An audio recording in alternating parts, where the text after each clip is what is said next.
Hey everyone, welcome back to the channel. If you are getting the call failed error on your iPhone after updating to iOS 26, you are not alone. Don't worry. In this video, I'll show you 4 effective ways to fix the call failed issues on your iPhone. Let's get started. Solution 1. Turn airplane mode on and off.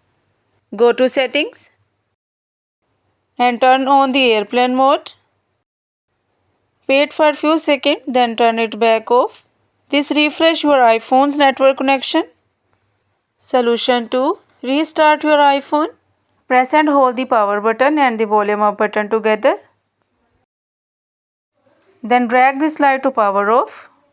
Wait for a few seconds, then turn it back on. Try making a call again.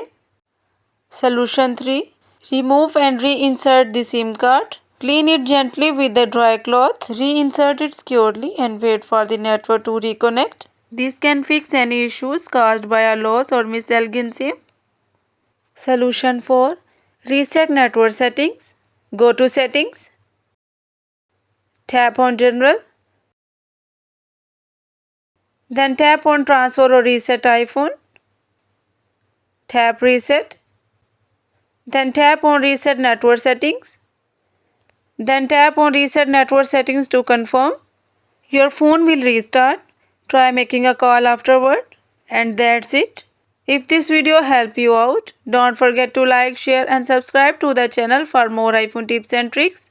Thanks for watching and I'll see you in the next one.